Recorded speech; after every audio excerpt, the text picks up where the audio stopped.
Alladzi hada orang bisa menangis, membuat orang bisa sadar akan kesalahan yang pernah dia lakukan.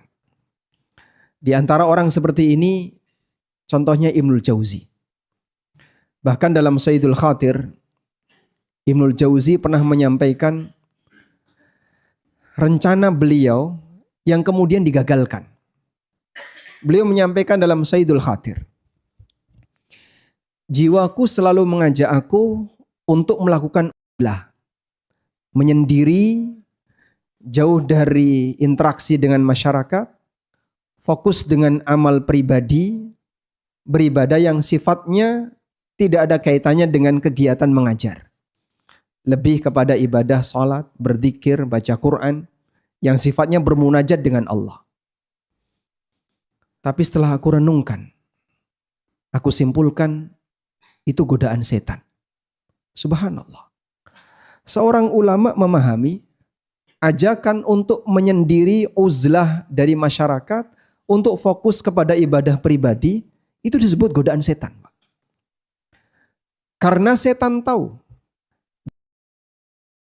Beliau, kata Ibnul Jauzi, terkadang ada ratusan orang yang taubat di majelisku.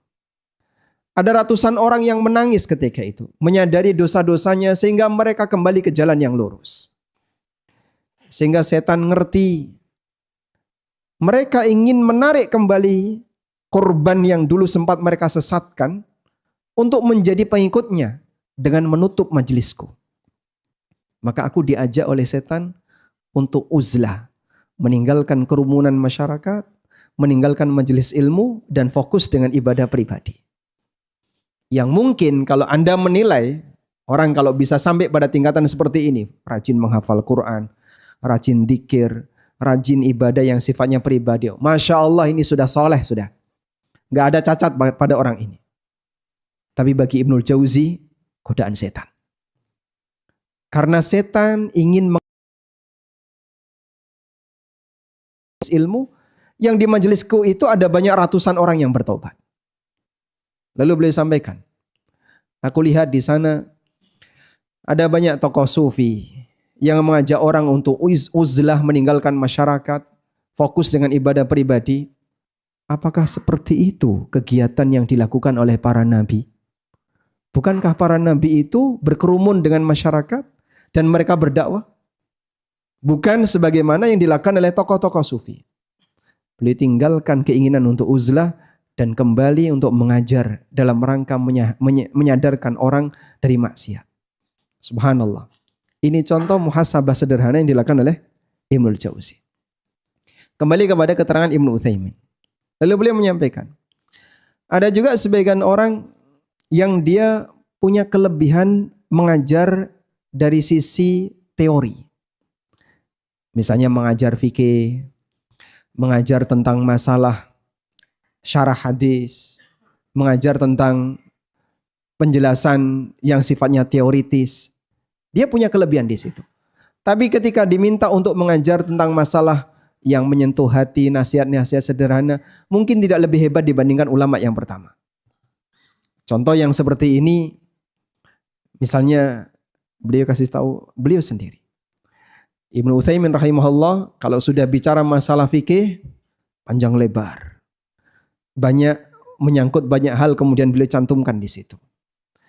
Ketika beliau bicara masalah usul fikih, beliau bisa memudahkan yang sulit. Ketika beliau membahas tentang qawaid fiqhiyah, bagian yang rumit bisa terasa lebih gampang untuk dicerna. Itu kelebihan Imam Ibnu Utsaimin. Masing-masing ulama diberi kelebihan oleh Allah Subhanahu wa taala. Saya mungkin tidak termasuk orang yang punya keahlian menyampaikan materi yang sifatnya menyentuh hati. Barangkali seperti Al-Ustadz Syafiq Riza Basalamah, mungkin beliau punya kelebihan di situ. Atau Ustadz Firanda punya kelebihan di situ.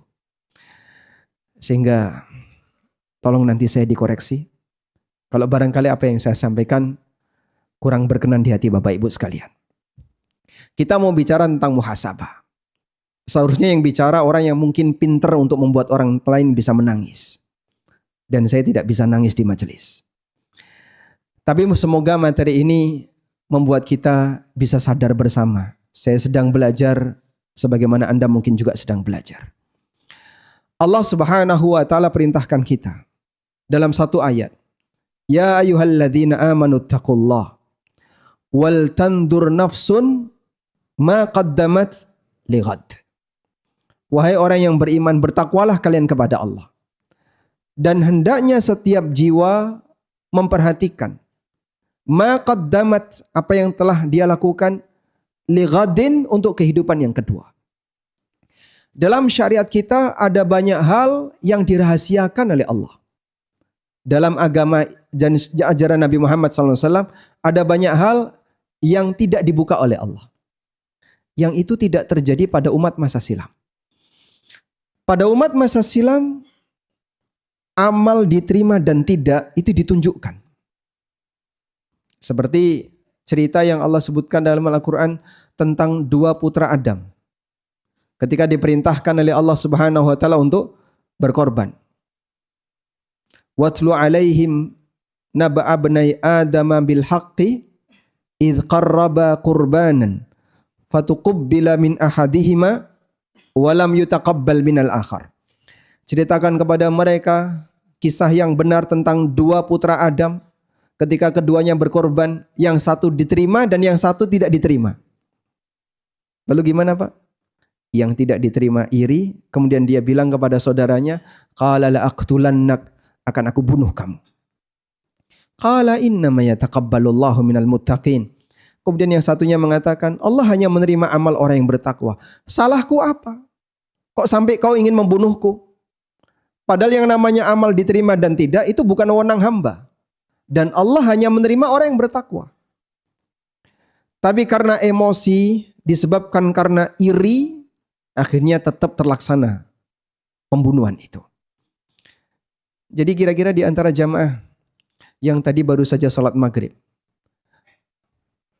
yang merasa yakin sholat maghribnya diterima, angkat tangan. Boleh pulang duluan. Ada? Dirahasiakan oleh Allah. Sehingga kita tidak tahu apakah amal kita diterima atau tidak. Demikian pula apa yang kita lakukan dirahasiakan oleh Allah. Mungkin semalaman kita berbuat maksiat, gak ada satupun orang yang melihat maksiat itu. Di zaman Bani Israel, sempat Allah Subhanahu wa taala menampakkan amal hamba di depan rumah. Sampai orang itu malu. Malu untuk keluar rumah. Karena apa saja yang dilakukan oleh orang itu bisa dibaca oleh orang lain. Makanya kita diberi oleh Allah dalam kondisi tidak tahu hal yang gaib. Itu anugerah atau kekurangan, Pak? Ya, anugerah. Sehingga Anda tidak tahu hal yang gaib itu anugerah. Saya tidak tahu perbuatan apa saja yang Bapak lakukan. Bapak juga tidak tahu perbuatan apa saja yang telah aku lakukan. Andaikan kita saling tahu, kira-kira kalau ketemu gimana, Pak? Mungkin kita akan malu. Sehingga, oh saya tahu tadi Bapak ngapain saja. Ya. Bapak tahu, oh, Ustadz ngapain saja. Ayo. Gak jadi kita ketemu, Pak. Tapi karena Allah Subhanahu wa taala merahasiakan itu, sehingga walaupun mungkin kita punya kesalahan, mungkin kita punya dosa, orang lain tetap percaya sama kamu. Orang lain tetap menganggap kamu sebagai orang saleh. Secara penampilan lahiriah Anda saleh, di balik itu kita tidak tahu. Itulah kekurangan yang jadi anugerah. Sehingga kita tidak tahu hal yang gaib itu anugerah. Andaikan terjadi seperti masa silam, Allah Subhanahu wa taala membuka semua yang kita lakukan dan ditampilkan di depan rumah kita. Mungkin Anda nggak berani keluar rumah. Karena malu, jamaah. Karena itulah di titik seperti ini Allah Subhanahu wa taala jadikan ini sebagai anugerah bagi hambanya. Cuman tidak selesai sampai di sini. Ternyata yang tertutup itu kondisi manusia sering melupakannya. Sehingga Bapak misalnya disodori satu kertas. Baik, ini satu kertas untuk Bapak, satu untuk Ibu, satu. Sekarang tulis. Nanti sebelum tidur, Bapak, dosa sehari ini apa saja yang Bapak lakukan? Bisa nulis sampai 10, Pak? Bisa, Pak? Lupa ya, Pak Ustaz. Itulah kita. Banyak yang terlupakan. Sehingga ditutupi, tapi kita terlupakan.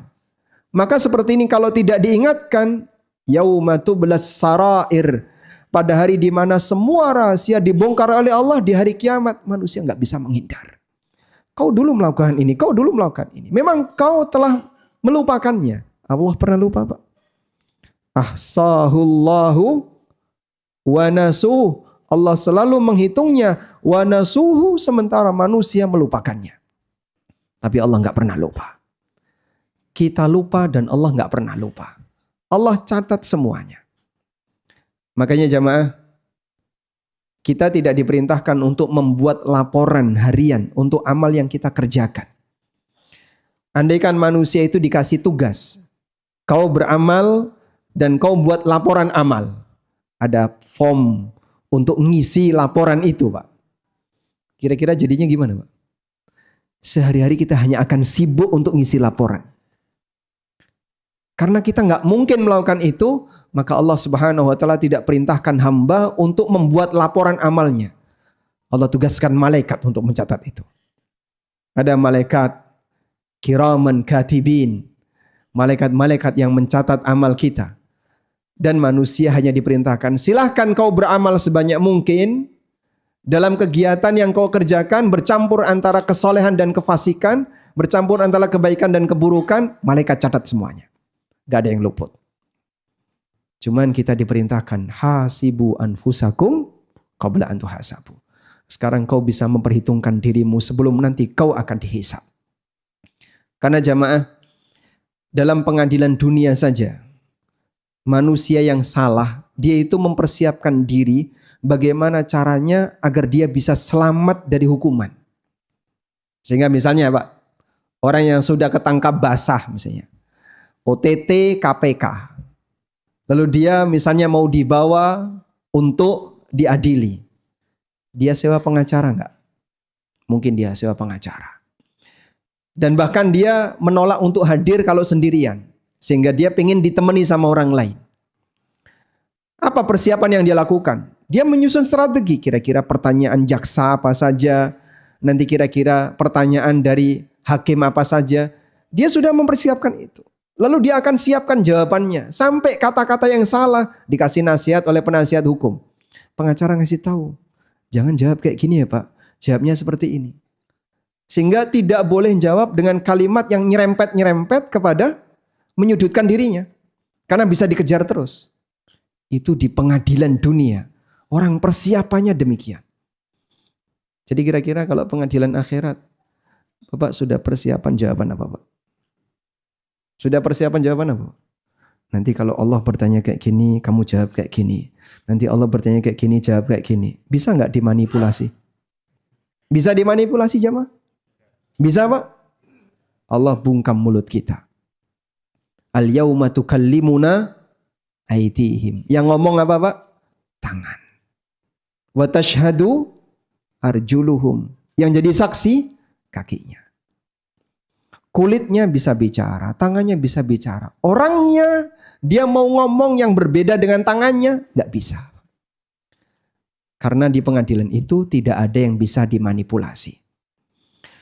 Sehingga Allah ingatkan kepada kita, walaupun amalmu tidak ditampakkan, Anda tidak pernah mendapatkan bocoran tentang catatan malaikat yang mencatat amal Bapak Ibu sekalian. Tapi Allah ngasih peringatan, wattaqu yawman turja'una fihi ilallah thumma tuwaffa kullu nafsin ma kasabat wa hum la yudlamun. Takutlah kalian terhadap hari turja'una ilallah, yang nanti kalian akan dikembalikan kepada Allah. Thumma tuwaffa kullu nafsin ma kasabat. Kemudian setiap jiwa akan dipenuhi sesuai dengan apa yang dia lakukan, wa hum la yudlamun, dan sepeser pun mereka tidak didolimi. Ayat ini yang terakhir turun dari Al-Quran. Al-yawma akmaltu lakum dinakum itu turun ketika haji wada. Sedangkan wattaqu yawman turja'una fihi ilallah, Al-Baqarah 281. Al-Baqarah 281. Ini turun 9 hari sebelum wafatnya Nabi SAW. Yang paling akhir turun dari Al-Quran. Isinya yawman turja'una fihi ilallah. Takutlah kamu akan datangnya hari yang kalian semua akan dikembalikan kepada Allah. Tsumma tuwaffa kullu nafsin ma kasabat. Lalu setiap jiwa akan dipenuhi balasannya sesuai dengan apa yang dia lakukan. Wa hum la yudlamun, dan sepeser pun mereka tidak akan dizalimi. Umar mengingatkan kepada kita, hasibu anfusakum qabla an tuhasabu. Hisablah dirimu sebelum kalian dihisab. Seperti tadi, persiapkan jawaban-jawaban untuk pertanyaan Allah sebelum kau nanti akan ditanya oleh Allah. Karena kita yakin kita akan menghadap Allah. Dan kita yakin kita akan ditanya oleh Allah. Falyu'id lil mas'alati jawaban. Maka persiapkanlah jawaban untuk pertanyaan itu. Wazinu anfusakum qabla an tuzanu. Timbanglah dirimu sebelum kau nanti akan ditimbang. Fa innahu an tuhasibu anfusakumul yaum. Karena akan membuat kamu lebih ringan ketika menghadap Allah jika saat ini kau sudah mulai persiapan untuk menghisap dirimu. Wa tazinu lil ardil akbar yauma tu'raduna la takhfa minkum khafiyah. Dan persiapkanlah dirimu ketika kau akan dibeberkan di hari yang paling besar. Pada hari itu tu'radun, semua amal akan dibeberkan. La takhfa minkum khafiyah, tidak ada satupun bagian yang tersembunyi, dibongkar oleh Allah, dibuka oleh Allah. Maka mungkin sekarang ada orang yang beramal rahasia, tapi besok tidak ada yang bisa merahasiakan itu kecuali bagi mereka yang ditutupi oleh Allah Subhanahu wa taala. Pertanyaannya, baik Pak Ustadz, kita sudah paham akan yang namanya hisab dan kita sudah siap untuk berlatih menghisab diri sendiri, menghisab, memperhitungkan keadaan kita masing-masing sebagai persiapan untuk menghadapi hisab besok. Walaupun kita tidak tahu kapan kita akan mati. Pertanyaannya selanjutnya, dimulai dari mana kita harus melakukan hisab terhadap diri sendiri itu? Itu harus kita lakukan. Saya tidak bicara berdasarkan pengalaman pribadi. Karena ternyata banyak sekali cerita dari para ulama ussalaf, para pendahulu-pendahulu kita, yang mereka sudah berhasil mendahulu kita dalam iman dan kebaikan. Bagaimana cara mereka menghisap diri mereka sendiri? Baik. Ringkasnya sebagai berikut. Pertama, mulai dari mengenang nikmat Allah yang Allah telah berikan kepadamu. Mulailah dari mengenang nikmat Allah yang telah Allah berikan kepadamu. Karena seseorang ketika mengenang kebaikan yang lain, maka ada dua pengaruhnya. Satu, rasa malu. Yang kedua, rasa syukur. Sehingga misalnya, Bapak sering sekali diberikan kebaikan oleh si A. Sering sekali. Maka Anda ketika ketemu si A, Anda akan berusaha apa? Bersikap yang terbaik kepada si A. Saat Anda merasa bersalah sama si A, malu nggak Pak? Malu. Untuk menumbuhkan rasa malu di hadapan Allah, di antara cara yang bisa Anda lakukan adalah bangun semangat untuk selalu mengingat nikmat Allah, karena Anda akan merasa malu di hadapan Allah Subhanahu wa taala. Allah mengingatkan Nabi di surat Ad-Duha. Saat Nabi Muhammad SAW lama nggak dapat wahyu. Surat Ad-Duha ini diawali oleh apa? Zaman, ada yang tahu nggak? Surat Ad-Duha ini diawali oleh apa? Zaman fatrah. Kondisi di mana Nabi SAW lama tidak mendapatkan wahyu. Sehingga setelah beliau mendapatkan beberapa wahyu, setelah itu wahyu lama nggak kunjung datang. Sampai Ummu Jamil. Siapa Ummu Jamil? Istrinya Abu Lahab. Dia mengatakan, "Unduru ila Muhammad, laqad tarakahu syaitanuhu." Tuh lihat tuh Muhammad, dia telah ditinggalkan oleh setannya. Jadi yang dimaksud adalah Jibril, itu disebut sama Ummu Jamil, setannya Muhammad. Dia telah ditinggalin sama setannya. Allah Subhanahu wa taala menurunkan wadduha wal laili idza saja ma wadda'aka rabbuka wa ma qala. demi waktu duha, dan demi waktu malam yang telah gelap. Rabbmu tidak pernah meninggalkan kamu dan tidak pernah membencimu. Kenapa Allah bersumpah demi waktu duha dan waktu malam? Ini kaitannya adalah baik siang maupun malam Allah nggak pernah meninggalkanmu dan tidak pernah membencimu. Lalu Allah Subhanahu wa taala ingatkan kepada beliau, wa wajadaka dhallan fahada wa wajadaka ailan fa'aghna. Bukankah kau dulu nggak ngerti apapun, lalu Allah kasih petunjuk kepadamu? Bukankah kau dulu miskin, tidak punya apa-apa, fa'aghna, kemudian Allah berikan kecukupan kepadamu? Allah pertemukan beliau dengan seorang istri yang kaya raya, dan istrinya yang mendukung dakwah suaminya dengan harta pribadinya, Khadijah radhiyallahu anha. Yang sebelumnya Nabi SAW ditinggal mati kedua orang tuanya dari kecil. Bapaknya meninggal sebelum beliau lahir. Dan para ulama mengatakan Nabi SAW tidak punya saudara baik sekandung, sebapak maupun seibu. Allah Subhanahu wa taala takdirkan beliau lahir tanpa saudara. Padahal umumnya orang ketika itu punya banyak anak. Abu Talib punya banyak anak. Abdul Muthalib kakeknya Nabi SAW juga punya banyak anak. Tapi beliau tidak punya saudara. Saudara kandung. Ada Nabi yang punya saudara, ada Nabi yang tidak punya saudara. Seolah-olah Abdullah ini Allah ciptakan hanya untuk menaruh bibit Nabi Muhammad SAW di rahim ibunya. Setelah hamil, meninggal. Taib.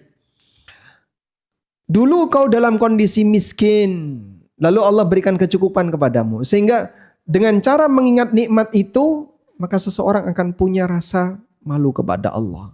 Telah banyak nikmat yang telah Allah berikan kepadaku. Telah banyak aneka anugerah yang Allah berikan kepadaku.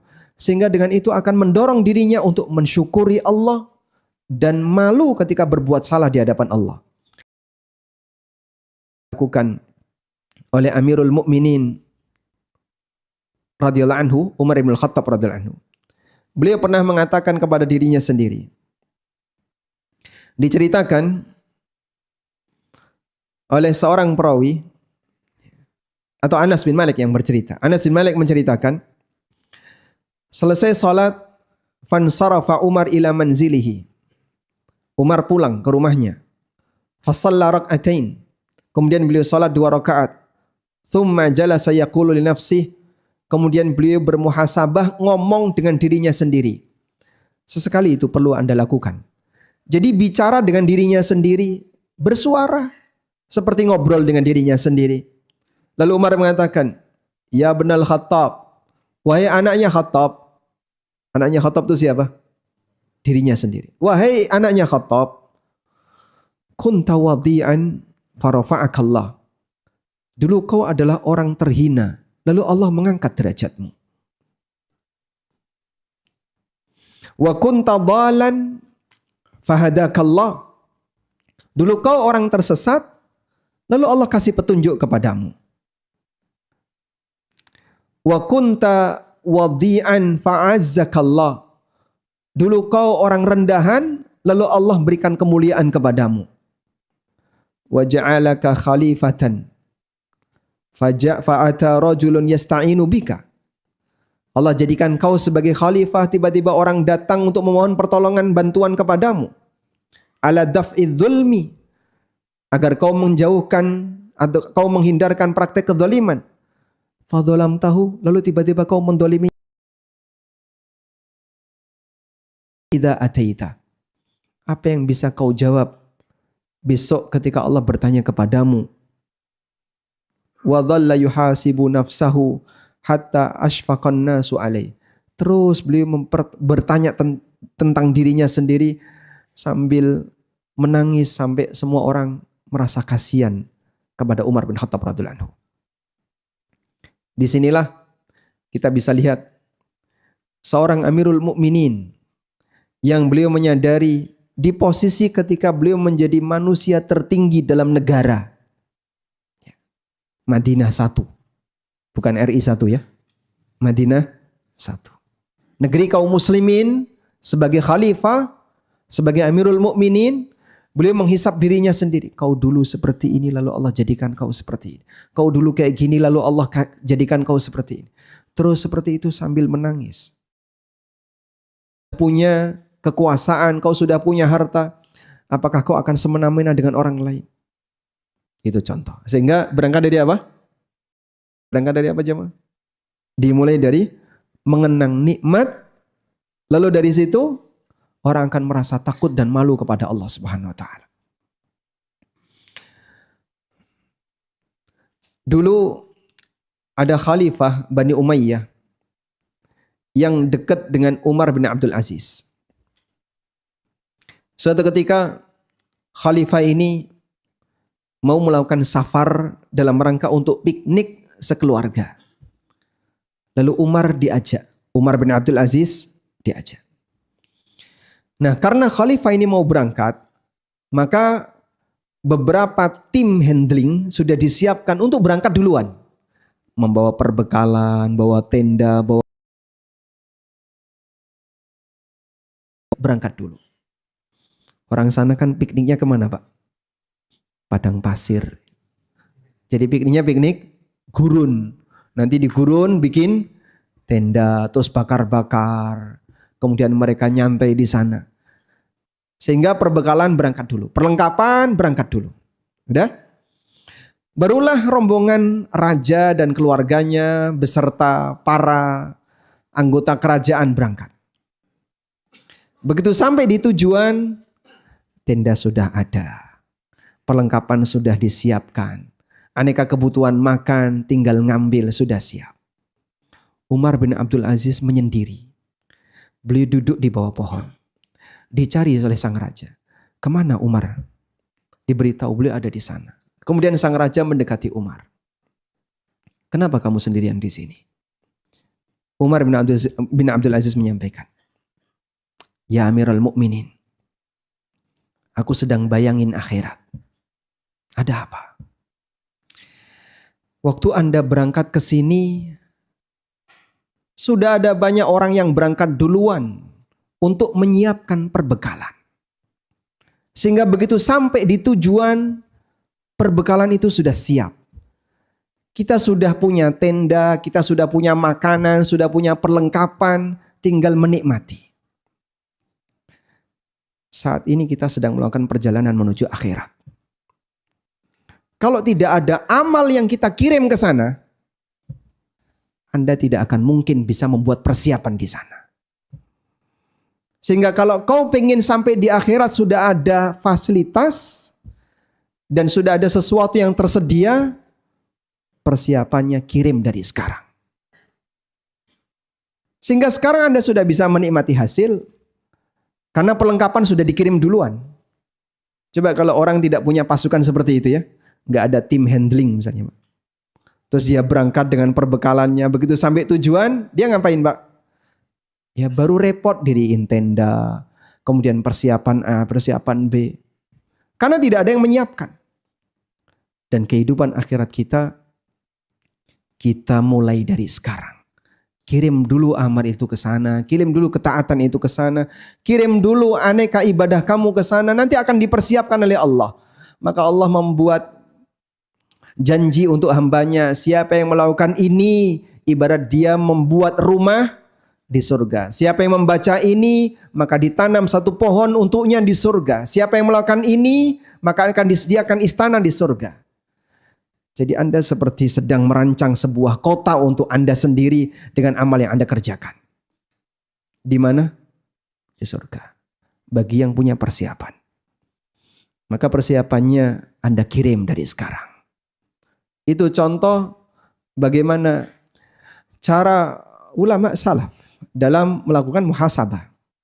Sehingga mereka membayangkan gimana kalau nanti saya di sana nggak ada persiapan. Sampai sana nggak mungkin menyiapkan di sana. Persiapannya harus dari sekarang. Baik. Kemudian yang kedua, cara yang dilakukan oleh para ulama salaf agar mereka bisa melakukan muhasabah adalah membayangkan mereka berada di akhirat. Membayangkan seperti ini boleh di posisi sesuai dengan informasi yang telah sampai kepada kita. Ada banyak dalil yang sahih yang cerita tentang surga. Ada juga banyak dalil yang sahih yang cerita tentang neraka. Apa tujuannya Allah Subhanahu wa taala menceritakan itu? Bagian ini tidak bisa dicapai oleh logika. Manusia tidak bisa berimajinasi tentang akhirat. Karena ini di luar kemampuannya. Maka Allah ceritakan hal gaib ini kepada hamba.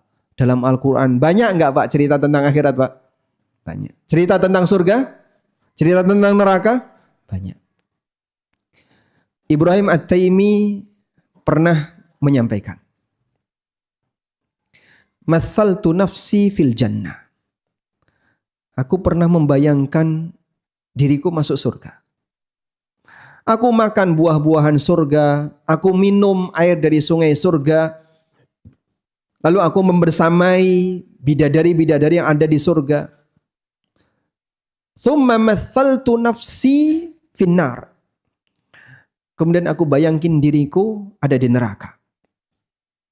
Akulu min zakumiha. Aku bayangin kalau aku makan buah zakum yang penuh dengan duri. Wa asyrabu min sadidiha. Aku bayangin ketika aku minum nanah yang mendidih, sadid. Sadid. Terus aku minum nanah mendidih itu. Aku bayangin wa'aliju salasilaha wa aglaliha. Aku bayangin ketika aku dirantai, kemudian aku berusaha untuk melepaskan diriku dari rantai itu. Qultu li nafsi. Setelah itu aku ngomong dengan diriku. Ya nafsun, ayu syai'in turidin. Wahai jiwaku, sekarang kau mau pilih yang mana? Begitu kau berada di akhirat, saat kau sudah tidak punya lagi kesempatan untuk menambah amal, kemudian di hadapanmu ada dua balasan tadi, antara surga atau neraka yang satu isinya penuh dengan kenikmatan, yang satu isinya dengan siksa. Kira-kira saat kau berhadapan dengan itu, apa yang kau inginkan? Faqalat nafsun, maka jiwaku mengatakan, uridu an uradda ila dunya fa'amalu salihah. Aku ingin dikembalikan ke dunia kembali. Aku ingin dikembalikan ke dunia lalu aku bisa mengejar amal soleh yang belum sempat aku kerjakan. Ya laitani qaddamtu li hayati. Semua akan mengalami itu. Ya laitani qaddamtu li hayati. Andaikan aku dulu punya persiapan untuk kehidupan yang sejatinya di akhirat. Ya laitani untuk kehidupan ini. Sehingga jiwamu akan mengatakan, aku ingin dikembalikan di dunia agar aku bisa semakin banyak untuk melakukan ketaatan. Wahai jiwaku, aku sampaikan kepadamu. Fa'anta fil amaniya al-an fa'mali. Sekarang kau berada di alam yang diangan-angankan oleh penduduk akhirat besok. Sehingga sekarang kesempatan kau untuk memperbanyak amalan soleh itu. Orang-orang yang berada di alam akhirat pengen di mana Pak? Hah? Dikembalikan ke? Sekarang kita ada di dunia itu. Sekarang kita berada di alam yang diharapkan oleh mereka yang sudah menghadapi hisab di akhirat. Fa'mali. Kesempatan kau untuk beramal sekarang. Subhanallah. Kayak gitu caranya Pak ya. Jadi mungkin kita bisa bayangin Pak. Dalam kesendirian malam. Di saat kita sedang gak ada siapapun. Lalu kita bayangin antara kita di surga ataukah di neraka. Atau kita berhadapan dengan balasan. Pada waktu di mana kita sudah tidak bisa lagi untuk menambah ketaatan. Kemudian Allah bertanya kepada kita. Apa yang kau harapkan? Aku ingin balik. Agar bisa hidup di dunia. La'alli a'malu salihan fima taraktu. Agar aku bisa beramal saleh yang dulu belum sempat aku kerjakan. Kalla innaha kalimatun huwa qailuha. Wa min waraihim barzakhun ila yaumi yub'atsun. Itu hanyalah kalimat yang diucapkan oleh mereka saja. Dan mustahil mereka akan bisa kembali. Karena ada alam barzakh yang menjadi pemisah antara alam dunia dengan alam akhirat. Sehingga orang yang sudah mati gak bisa balik. Dan sekarang kita berada di alam itu yang seluruh penduduk akhirat berangan-angan agar bisa kembali ke alam ini. Baik, seperti inilah contoh sekali lagi para ulama salaf masa silam dalam melakukan muhasabah. Riwayat ini disebutkan oleh Imam Ahmad dalam kitab Az-Zuhud. Kemudian contoh yang lain. Ini pernah dilakukan oleh Al-Ahnaf bin Qais. Wahaka sahibun li Ahnaf bin Qais. Ada seorang ulama temannya Ahnaf bin Qais. Qala, beliau bercerita. Kuntu ashabuhu fakana amata salatihi bil lail. Fakana amatu salatihi bil lail. Aku pernah membersamai Ahnaf bin Qais. Dan umumnya salat sunnah beliau dikerjakan di waktu malam. Ya mungkin kita tidak tahu apakah siangnya beliau salat duha atau tidak. Tapi temannya ini bilang umumnya salat beliau dilakukan di waktu malam. Wa kana yaji'u ilal misbah. Fayadau isba'ahu fihi hatta yahussa bin nar. Kemudian beliau nyalakan lilin. Beliau nyalakan lilin. Lalu beliau sentuhkan jarinya di atas lilin itu. Sampai terasa panas. Tsumma yaqulu li nafsi. Kemudian beliau bilang kepada dirinya sendiri. Ya Hunayf, hei Ahnaf. Ma hamalaka ala ma sana'ta yawma kadha. Kenapa dulu kau pernah bermaksiat sih? Kenapa dulu kau pernah bermaksiat A, bermaksiat B, di hari ini kau bermaksiat ini, di hari ini kau bermaksiat ini, di hari ini kau bermaksiat ini. Ma hamalaka ala ma sana'ta yawma kadza wa kadza. Kenapa kau melakukan ini, melakukan ini, melakukan ini? Jadi sambil disentuhkan, maksiat kamu anggaplah misalnya dibakar pakai api lilin selama 5 menit untuk satu maksiat. Jadi kira-kira jari ini tinggal berapa? Kalau satu maksiat 5 menit di atas lilin. Maksiat yang kedua 5 menit lagi di atas lilin. Padahal di neraka berapa Pak? Fi yaumin kana miqdaruhu alfi sana. Yang sehari sama dengan 1000 tahun. Ini cuma 5 menit di atas lilin. Padahal panasnya lilin dengan kompor gas. Lebih panas mana Pak? Kompor gas. Lilin itu apinya kuning.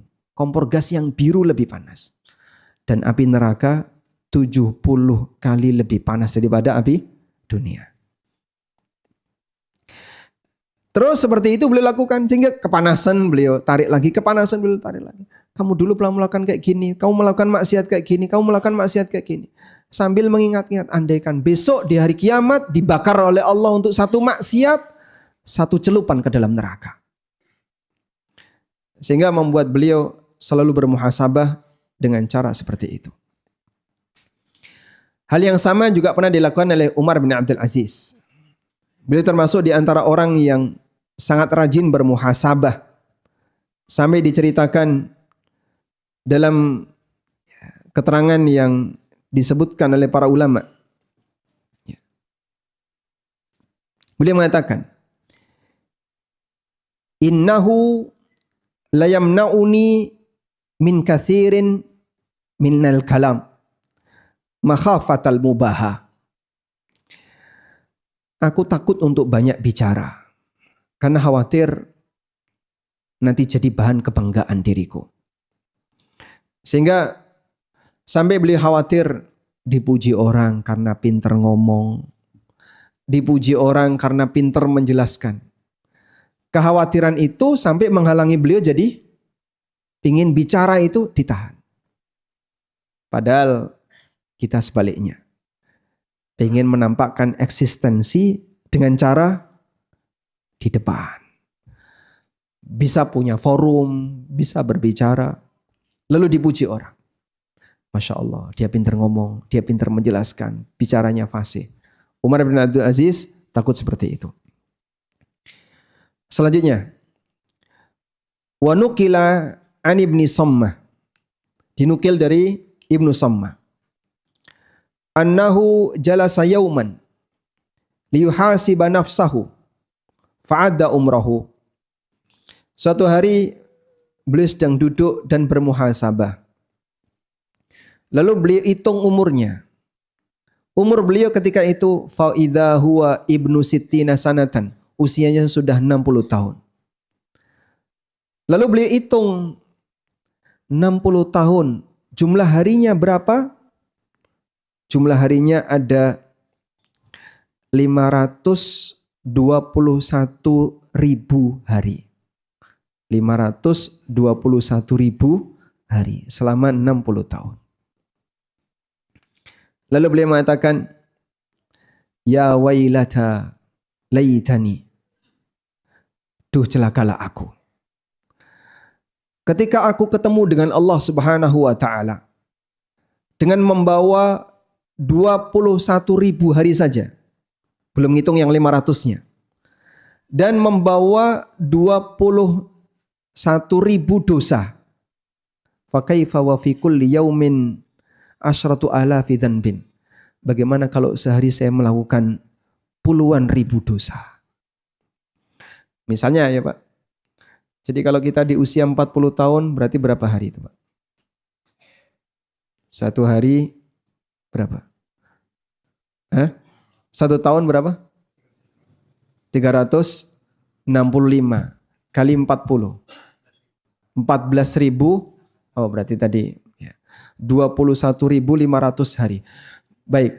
Sekarang 14.500.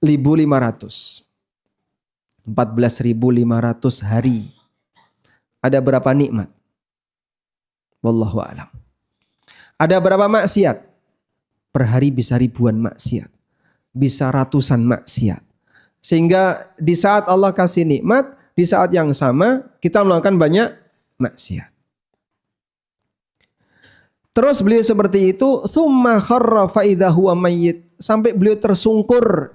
Ibnu Sammah tadi tersungkur, meninggal dunia. Fasami'u qailan yaqul. Tiba-tiba ada suara gaib, wallahu alam dari mana? Menurut perawi, ya laka raqdatun ilal firdaus al-a'la. Satu langkah beliau masuk firdaus. Dengan muhasabah itu sampai membuat beliau memiliki rasa takut kepada Allah. Kemudian beliau tersungkur jatuh, mati. Itulah yang dialami oleh ulama masa silam. Sehingga dia memperhitungkan aneka kenikmatan yang telah Allah berikan kepadanya berupa usia yang panjang, lalu dia menghitung berapa banyak nikmat yang Allah berikan dan berapa maksiat yang telah dia kerjakan. Ketakutan muncul pada dirinya, tersungkur, mati. Sudah masuk Isya? Baik. Kita akan dengarkan adzan Isya terlebih dahulu. Wassallallahu ala nabiyyina Muhammadin wa ala alihi wa sahbihi wasallam.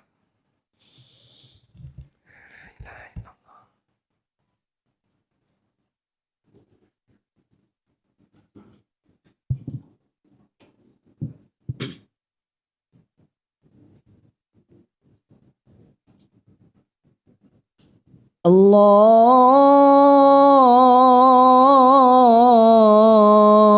Akbar, Allahu Akbar. Allahu Akbar, Allahu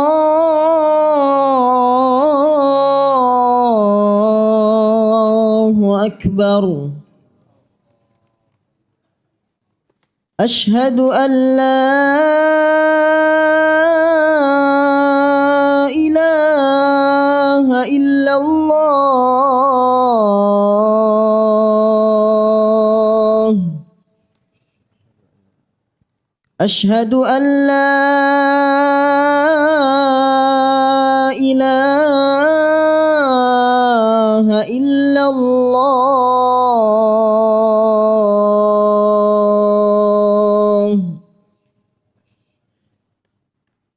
أشهد أن محمدًا رسول الله.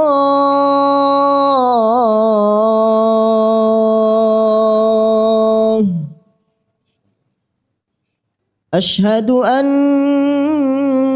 محمد رسول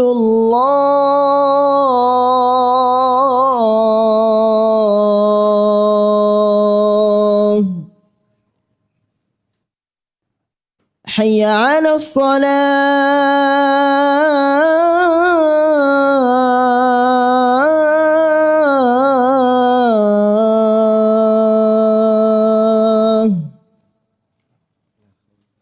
حي على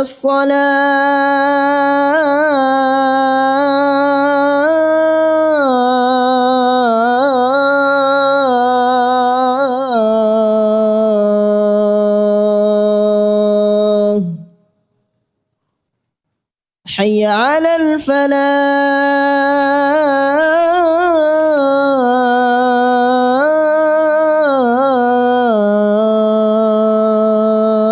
الفلاح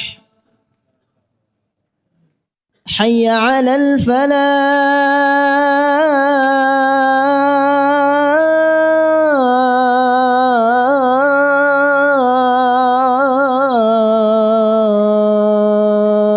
الفلاح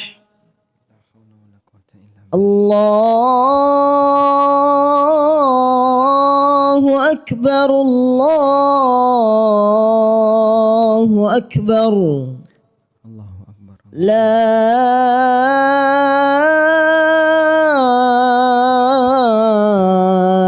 إله إلا الله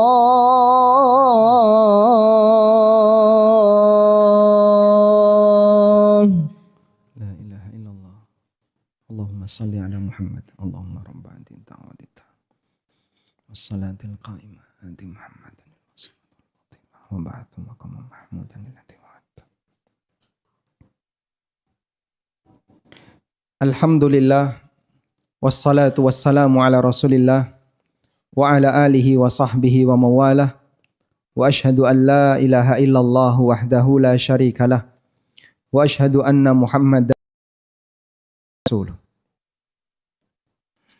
Metode yang ketiga, membandingkan betapa banyak nikmat yang Allah berikan dengan maksiat yang kita kerjakan. Jadi kita seperti membalas kebaikan dengan hal yang buruk. Padahal Allah Subhanahu wa taala mampu untuk menghilangkan nyawa hambanya seketika. Sehingga jamaah, pada saat kita tidur, Allah Subhanahu wa taala mewafatkan kita sesaat.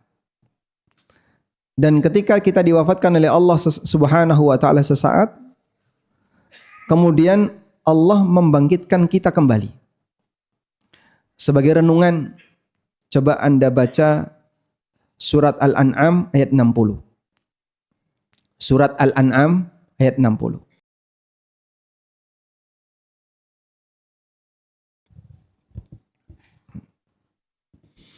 Allah berfirman, "Wa huwa alladhi yatawaffakum bil-lail wa ya'lamu ma jarahtum bin-nahar.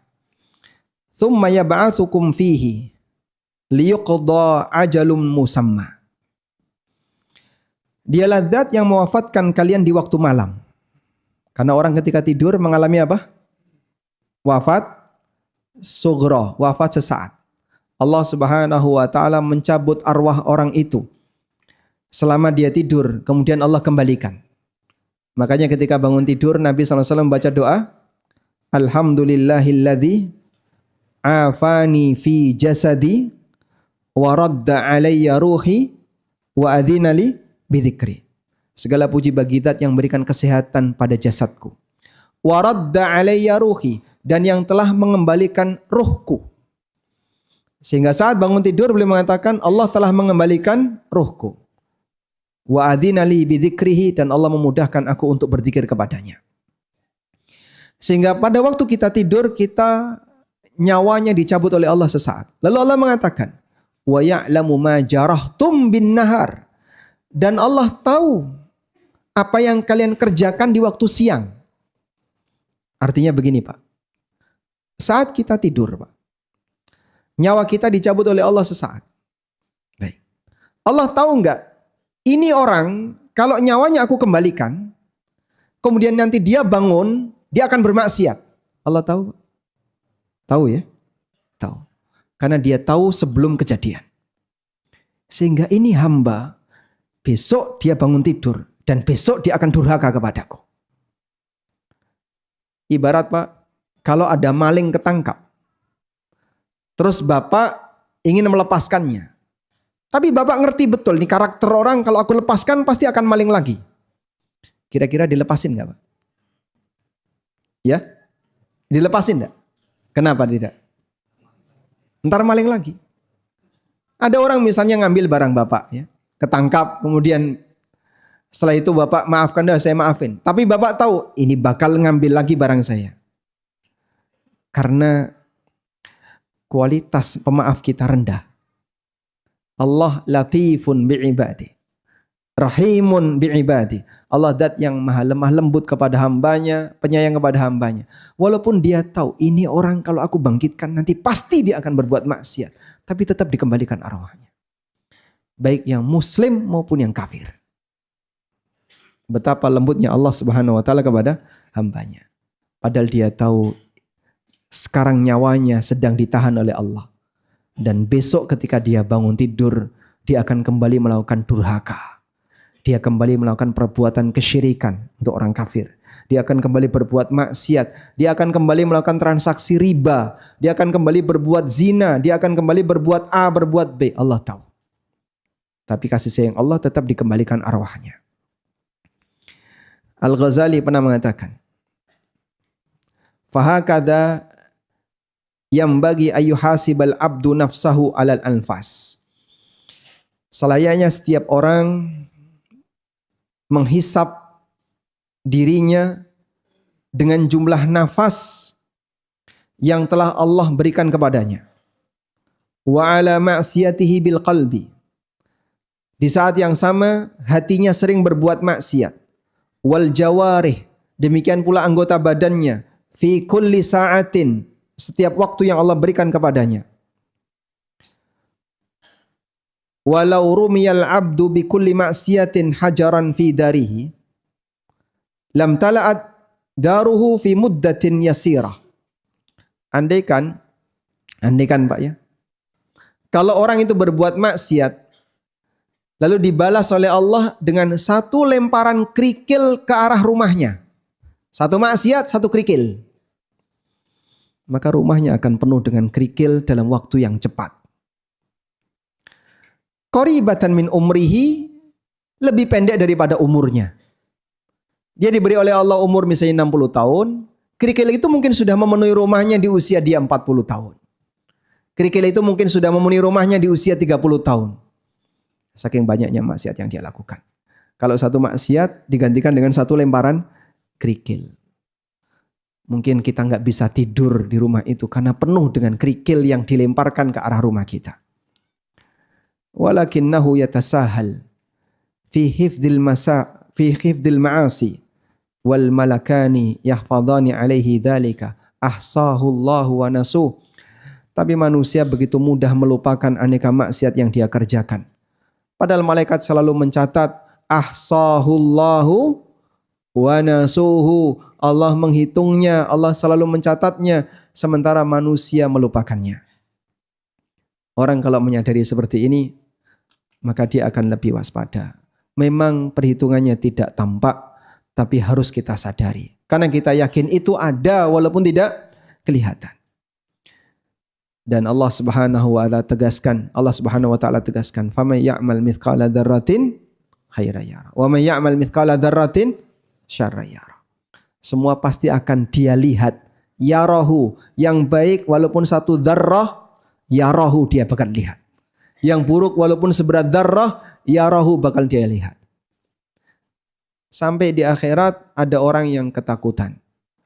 Wa wudi'al kitab fataral mujrimina mushfiqina mimma fihi wa yaqulun ya wailatana ma li hadzal kitabi la yughadiru saghiratan wala kabiratan illa ahsaha. saat kitab itu diserahkan kepada masing-masing hamba. Fataral mujrimin musyfiqina mimma fihi. Kau akan lihat ada orang yang banyak berbuat dosa, dia ketakutan membaca isi kitabnya. Sehingga ada orang, Pak, hari ini dia ketakutan untuk kajian, Pak. Ada, Pak? Dia ketakutan untuk membaca buku tertentu. Dia ketakutan untuk mendengarkan kajian tertentu. Nanti kalau aku dengerin jadi nggak boleh. Aku dengerin jadi ketakutan. Jadi ketakutan karena dia khawatir ketika dia mendengar akan bertabrakan dengan aktivitas yang selama ini dia jalani. Dia ketakutan. Ada orang yang rajin berbuat maksiat lalu ketakutan ketika diingetin. Sehingga dia nggak mau dengerin kajian tertentu karena ketakutan. Mohon maaf ya. Para asatidzah ahlu sunnah di Indonesia. Secara umum mereka menyampaikan materi yang demikian jelas, mudah dipahami, dan sebagian orang dia tidak mau mendengarkan bukan karena menolak kebenarannya, tapi karena ketakutan. Sehingga saya mengakui kalau materi beliau itu benar, tapi aku belum siap untuk mendengarkannya. Aku belum siap untuk mendengarkannya. Karena apa? Ketakutan. Takut membaca buku tertentu karena merasa buku ini menyinggung kesalahannya. Yang menakutkan adalah ketika nanti di yaumil qiyamah kita takut membaca buku catatan amal. Maka jangan takut untuk mendengarkan kebenaran. Karena akan ada ketakutan yang lebih berbahaya. Yaitu ketakutan pada saat kita membaca buku catatan amal. Fataral mujrimina musyfiqina mimma fihi. Kau akan lihat orang-orang yang banyak berbuat dosa, mereka dengan apa yang ada di dalamnya. Lalu mereka mengatakan, ya wailatana ma li hadzal kitab. Ini kitab apa? La yughadiru saghiratan wala kabiratan illa ahsaha. Besar kecil semuanya masuk di situ.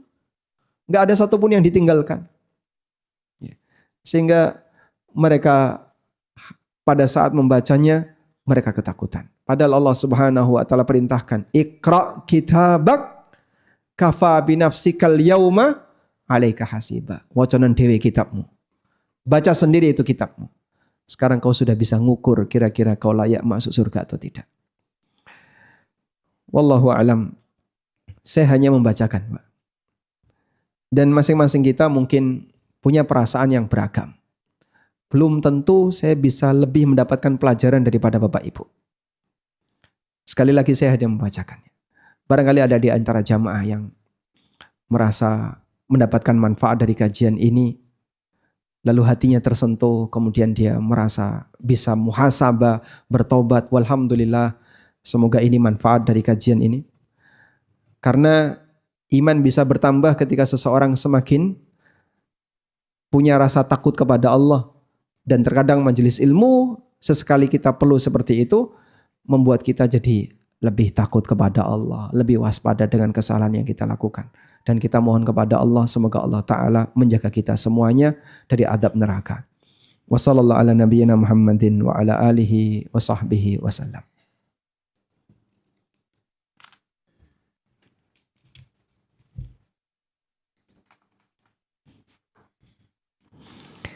Ada pertanyaan melalui kertas. Assalamualaikum warahmatullahi wabarakatuh. Waalaikumsalam warahmatullahi wabarakatuh. Umur berapa orang harus mulai menghisap diri? Apa doanya ketika menghisap diri? Seperti apa endingnya ketika orang sudah menghisap dirinya? Umur ketika seseorang menghisap dirinya adalah ketika berada di sisa usianya. Hisap diri Anda ketika Anda berada di sisa usia Anda. Baik, usia berapa? 25 tahun. Kalau Bapak? 74. Yang berusia 74. Sisa usianya berapa tahun? Tidak tahu. Yang usianya 25 tahun. Sisa usianya berapa hari? Sisa usianya berapa hari? Satuannya hari atau tahun? Ada nggak jaminan kalau yang lebih senior pasti akan mati duluan? Tidak ada. Ada nggak jaminan yang lebih muda berarti matinya belakangan? Tidak ada. Di Bekasi ada nggak Pak kuburan yang bertuliskan khusus 60 ke atas? Ada? Nggak ada. Semua punya peluang mati yang sama. Saya maupun Anda. Ya. Sehingga apa yang dimaksud dengan sisa usia? Apa yang saat ini kita jalani. Saya dan Bapak Ibu sekarang sedang menjalani sisa usia. Maka kalau Anda bertanya, di usia berapa orang harus mulai melakukan muhasabah di sisa usianya? Kapan itu? Hari ini. Sekarang. Karena sekarang itulah sisa usia kita. Sebab kita sudah melakukan perjalanan yang cukup jauh sesuai dengan umur yang Allah berikan kepada kita. Usia 74 tahun. Bapak melakukan perjalanan menuju Allah selama 74 tahun. Kebayang nggak kalau orang melakukan perjalanan selama 74 tahun sudah sampai mana kalau dari Bekasi? Sudah muter? Muter dunia? Muter bumi? Kalau jalan kaki lah ya. Orang melakukan perjalanan menuju Allah, itulah hidup yang saat ini sedang dia jalani. Ada yang usia 60 tahun, usia sekian puluh tahun. Hakikatnya kita sedang melakukan perjalanan menuju Allah sepanjang usia yang Allah berikan kepada kita. Dan masing-masing kita sesaat lagi akan sampai. Demikianlah nasihat yang diberikan oleh Fudalah Fudail bin Iyad. Beliau ngasih nasihat, anta tasiru ila rabbika sittina sanatan tushiku an tablugha. Bapak melakukan perjalanan menuju Allah selama 60 tahun, selama 70 tahun, selama 50 tahun, selama 40 tahun, hampir saja mau sampai. Lalu apa yang harus kita lakukan? Sebagai bentuk hasil dari muhasabah, kalau tadi ditanya, lalu gimana ending muhasabah itu? Di sisa usia ini yang menentukan. Sebab baik dan buruknya orang ditentukan oleh apa? Ujungnya. Sebagaimana sabda Nabi SAW, innamal a'malu bil khawatim. Sesungguhnya amal itu ditentukan oleh ujungnya. Fudail memberikan saran. Ahsin fima baqiya. Yughfar laka ma madha wa ma baqiya. Fa innaka in asa'ta fima baqiya ukhitta bima baqiya wa bima madha. Saatnya kau berbuat baik di sisa usiamu. Maka kau akan diampuni untuk dosamu di masa silam dan dosamu di sisa usiamu. Karena kalau kau masih bertahan dalam keburukan di sisa usiamu, kau akan dihukum oleh Allah untuk dosamu di masa silam dan dosamu di sisa usiamu. Waliyatubillah.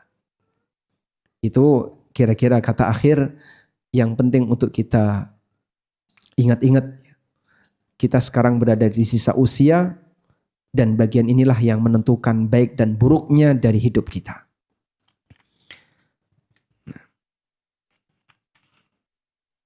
Assalamualaikum waalaikumsalam. Apa boleh menghina diri karena penyesalan yang telah dilakukan? Menghina diri dalam arti merasa takut dirinya dalam kondisi mengalami kecelakaan. Kamu nanti akan celaka kalau nggak kayak gini. Kamu akan terhina kalau nggak kayak gini. Jadi bukan bentuknya melaknat dirinya sendiri ya. Kalau melaknat dirinya sendiri, laknatullah alaik. Nah, itu berarti doa buruk untuk dirinya. Tidak boleh. Kita tidak boleh mendoakan keburukan untuk diri kita sendiri. Tapi yang dimaksud adalah membayangkan kita akan jadi orang yang rugi, jadi orang yang beresiko besar saat kita masih bertahan dan belum melakukan perubahan ke arah yang lebih baik. Ya seperti itu yang tadi dikerjakan oleh para ulama salaf. Coba kebayang kalau kamu dibakar gara-gara satu dosa, kuat nggak kamu di atas lilin selama 5 menit? Jangankan 5 menit, 1 menit aja nggak kuat. Jangankan 1 menit, setengah menit nggak kuat. Nggak ada orang yang kebal dengan neraka. Ini baru api dunia dan itu pun lilin yang panasnya belum seberapa. Nah kalau seperti itu silahkan. Sehingga bentuknya bukan doa buruk yang isinya mencelakakan diri sendiri, tapi bentuknya adalah dia membayangkan kalau dirinya celaka jika dia tidak melakukan perubahan. Wallahu a'lam. Assalamualaikum. Waalaikumsalam. Orang bercanda asbun dengan perkataan yang nyerempet syirik. Misalnya, oh si A ini ada sebelum semuanya. Si B weruh sakdurunge winarah. Tahu sebelum diberitahu. Apakah orang ini menjadi murtad? Yang benar, jika tidak sampai diyakini, misalnya dia guyon sama temannya ya, ini orang istimewa nih, dia sudah ada sebelum segalanya. Ucapan kayak gini kan dusta. Ucapan apa? Dusta. Nah, kalimat ini ada dua kemungkinan. Satu, dia yakini seperti itu, maka dia keluar dari agama. Seperti meyakini dukun mengetahui hal gaib sebelum diberitahu. Karena satu-satunya yang tahu hal yang gaib siapa? Allah. Qul la ya'lamu man fis samawati wal ardil ghaiba illallah. Katakanlah Muhammad, tidak ada satupun makhluk di langit dan di bumi yang tahu hal yang gaib kecuali Allah. Sehingga orang ketika dia berinteraksi dengan dukun, loyalisnya dukun itu sampai dia percaya kalau dukun ini tahu sebelum diberitahu.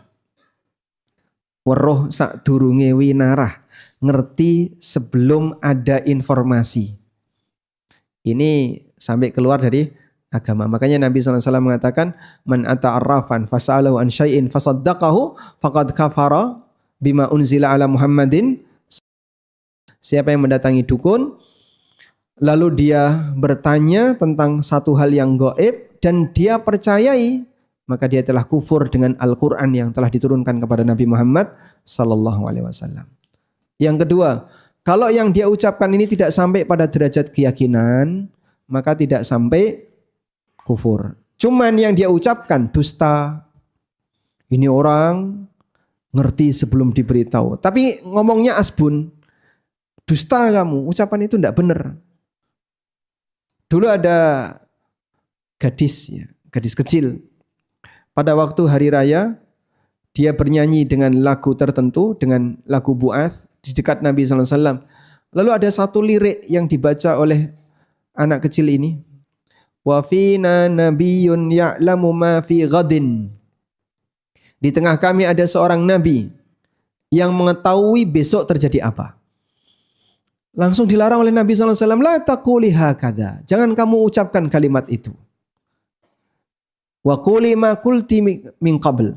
Ucapkan saja kalimat sebelumnya. Sehingga beliau mengingkari karena kalimat itu tidak benar. Nabi SAW tidak tahu besok terjadi apa. Sementara orang ini bilang, wa fina nabiyyun ya'lamu ma fi ghaddin. Di tengah kami ada seorang nabi yang tahu besok terjadi apa. Dilarang oleh Rasulullah sallallahu alaihi wasallam. Sehingga kaitannya dengan ini. Maka kalimat dusta tadi ya diingkari. Namun karena tidak sampai diyakini sehingga tidak masuk pada kategori apa? Kesyirikan. Misalnya ya, dia muji temannya, oh ini kebal nih. Kebal. Ada enggak orang kebal? Tidak ada. Ini kebal nih, oh orang hebat kebal. Dusta enggak dia? Dusta. Dia guyon tapi dusta. Nah seperti itu tidak boleh. Sehingga yang diingkari kedustaannya. Wallahu a'lam.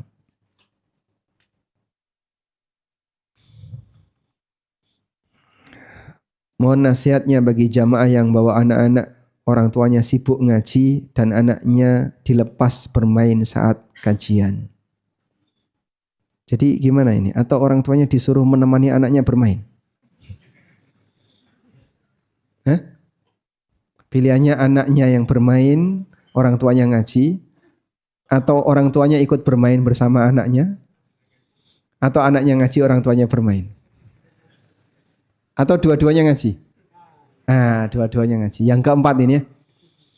Sehingga kalau bisa bagi yang bawa anak dan dia bisa diajak untuk duduk rapi, bawa ke dalam, diajak ikut ngaji. Tapi kalau anaknya nggak bisa diatur, tipe anak yang terlalu aktif ya, sehingga diajak duduk, wah dia nanti malah ganggu yang lain. Berarti kalau seperti itu sadar diri. Anda posisikan anak ini di tempat yang kira-kira tidak mengganggu orang tua, tidak mengganggu jamaah yang lain ketika ngaji. Jadi misalnya di masjid ini kajian, nah di sebelah masjid ada main padel. Wah. Apa anaknya perlu dibawa ke sana, Pak? Tayyib. Jadi silahkan nanti diajak kajian, tapi tolong Anda amankan anak itu agar tidak mengganggu yang lain. Kalau sekiranya anak itu bermain di luar dan jauh dari jamaah yang sedang ngaji, insya Allah tidak masalah. Seperti di bawah ya, di pelataran, ada nggak yang duduk di situ kajian? Nggak ada ya? Nggak ada kan? Yang di pelataran di bawah? Semuanya sudah masuk. Nggak ada ya? Kalau ibu-ibu kan di dalam, di luar juga ada. Kalau penuh, sekarang tidak penuh kan? Nah. Jadi sekiranya dia bisa bermain di posisi yang anak itu nggak ganggu, silakan. Termasuk misalnya Pak, ada sebagian anak yang kadang sering masuk, kemudian nyari bapaknya di mana, keluar lagi, masuk lagi nyari bapaknya. Itu tolong bapaknya, kalau anaknya sering kayak gitu, mending bapak duduk di tepi, dekat dengan pundak orang yang sedang duduk rapi. Ya, sehingga akhirnya malah ganggu yang lain. Dan kadang sudah tahu anaknya sering bolak-balik kayak gitu. Kadang minta uang, terus keluar jajan. Balik lagi bawa jajan, minta uang lagi, keluar lagi berkali. Ini bapaknya kok nggak pindah-pindah. Ganggu konsentrasi ustadznya. Baik. Jadi ini apa ya? Curhat dari ustadz. Kalau kita sholat wajib dan sholat sunnah, bolehkah rukuk membaca Subhana Rabbiyal Azim 10 kali? Kemudian baca doa sujud Subhana Rabbiyal A'la 10 kali. Jawabannya ini sunnah. Pujian yang diberikan oleh, kalau nggak salah, Abu Hurairah saat beliau sholat di belakang Imam Umar bin Abdul Aziz. Waktu itu Umar bin Abdul Aziz jadi gubernur Madinah. Kemudian Abu Hurairah memuji, belum pernah aku lihat ada orang yang sholatnya lebih mirip dibandingkan Rasulullah SAW selain pemuda ini.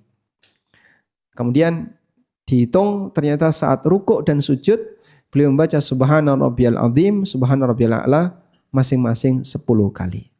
Subhana Rabbiyal Azim, Subhana Rabbiyal Azim, Subhana Rabbiyal Azim. 10 kali Pak. Itu kalau dipraktekkan mungkin ada jamaah yang, oh belum, duduklah. Belum, duduklah. Karena kelamaan. Ya.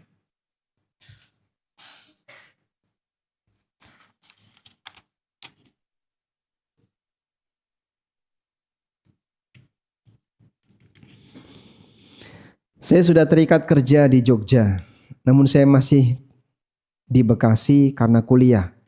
Mana yang harus saya dahulukan? Kalau saya keluar dari kerja, saya didenda. Allah perintahkan kepada kita, ya ayyuhalladzina amanu aufu bil uqud. Wahai orang yang beriman, penuhilah setiap akad. Dan memenuhi akad itu maknanya adalah Anda memenuhi kesepakatan dengan orang lain, baik dalam klausul kerja, klausul jual beli, maupun perjanjian yang lain. Dan ini perintah yang Allah arahkan kepada orang yang beriman. Ya ayyuhalladzina amanu aufu bil uqud. Oleh karena itu seharusnya kemarin kalau misalnya Anda masih ingin menyelesaikan kuliah dulu, ya jangan ngelamar kerja jika ada ketentuan seperti itu.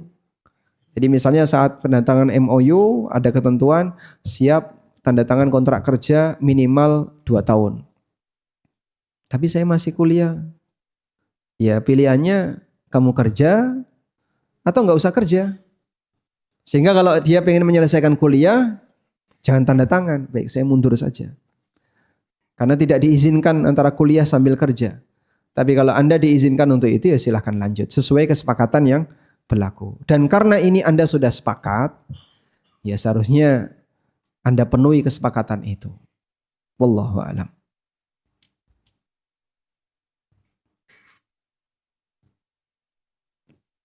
Assalamualaikum. Waalaikumsalam. Mengapa di masjid di sebagian masjid ada pengumuman tentang keuangan masjid kepada jamaah.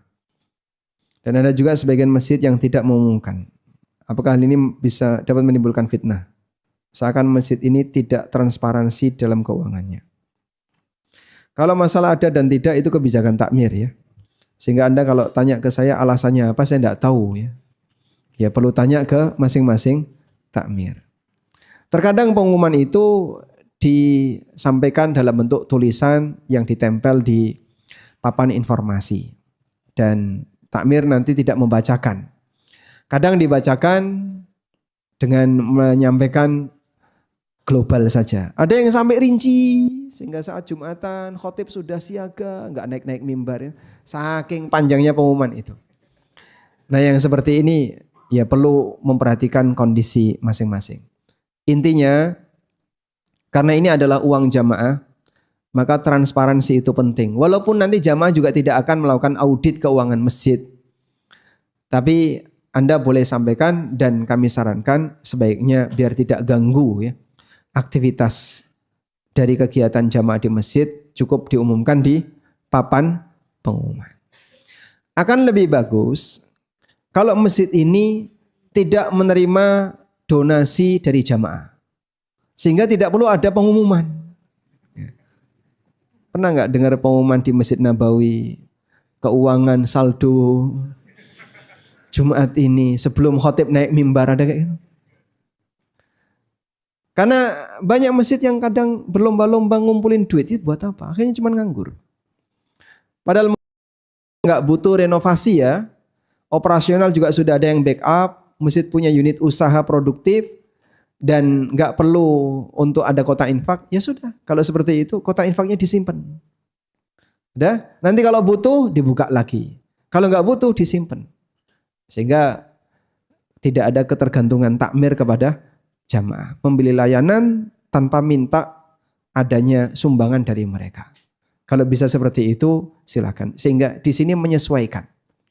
Kecuali kalau misalnya takmir ingin mengadakan kegiatan sosial dan butuh dana, kota infaknya ditulisi untuk donasi sosial jamaah yang tidak mampu. Nah, berarti orang yang nyemplungkan uang di situ dia tahu ini fungsinya untuk yang tertulis. Wallahu a'lam. Alhamdulillahirabbil alamin. Ini ada pertanyaan warisan panjang sekali. Ini juga masalah muamalah panjang. Nah, ini juga sama ini masalah muamalah ini. Ini mungkin yang terakhir ya. Assalamualaikum waalaikumsalam. Apabila saya memberi hadiah kepada anak yang hafal Quran saja, bagaimana? Saya punya 7 anak. Hadiah itu boleh diberikan bersyarat. Hadiah boleh diberikan bersyarat. Cuman begini ya. Ini penjelasan yang pernah disampaikan oleh Syekhul Islam. Ada kasus orang tua punya 2 anak. Yang pertama perempuan, yang kedua laki-laki. Anak pertama nikah dikasih hadiah kendaraan oleh orang tuanya. Lalu sebelum anak kedua nikah, orang tuanya sudah meninggal. Padahal ya, kalaupun orang tuanya masih hidup saat anak kedua nikah, nanti dia akan dikasih hadiah yang sama seperti kakaknya. Akan dikasih 1 kendaraan juga. Tapi orang tuanya meninggal sebelum anak kedua nikah. Apa yang harus dilakukan? Jawabannya, hadiah di anak pertama tadi wajib dibagi ke anak kedua saat dia nikah. Sehingga 1 kendaraan tadi bagi 2. Karena bapak belum memberikan hadiah ke saya saat saya nikah. Sebab bapak sudah meninggal dunia. Agar ada pemerataan. Maka anak yang hafal Quran dikasih hadiah 1 M, 1 meter ya. 1 meter kain atau apa ya. Nah nanti anak kedua ya dapat hadiah yang sama. Belum sampai anak ke-7 bapaknya sudah meninggal. Maka anak ke-7 nanti kalau punya prestasi yang sama, ini hadiah tadi sebagian diberikan kepada anak yang terakhir tadi. Wallahu a'lam. Demikian, semoga apa yang kita bahas ini bermanfaat. Mohon maaf kalau yang panjang-panjang kami belum bisa membacakan. Oh Masya Allah, gantian kita yang ngasih hadiah ya. Nah, hadiah bersyarat.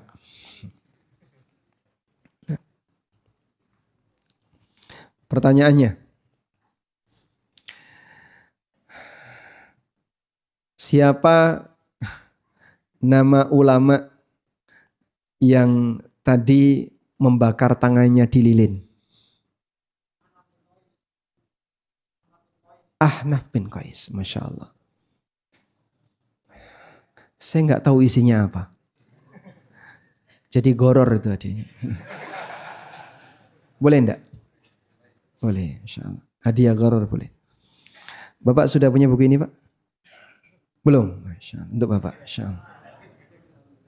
Nah, ada yang belum punya buku ini? Baik, pertanyaannya. Pertanyaannya. Siapa nama ulama yang menghitung umur dan harinya ketika dia melakukan muhasabah? Nah, Ibrahim At-Tamimi, bukan itu. Ibnu Sonna. Ibnu Samma. Ustadz mau kasihkan ke beliau? Atau mau diambil sendiri? Untuk sendiri? Oh baik, Insya Allah. Ibnu Samma. Nah. Selanjutnya. Sebutkan satu ayat yang mengajarkan kita untuk muhasabah. Nah, silakan Bapak yang katakan duluan.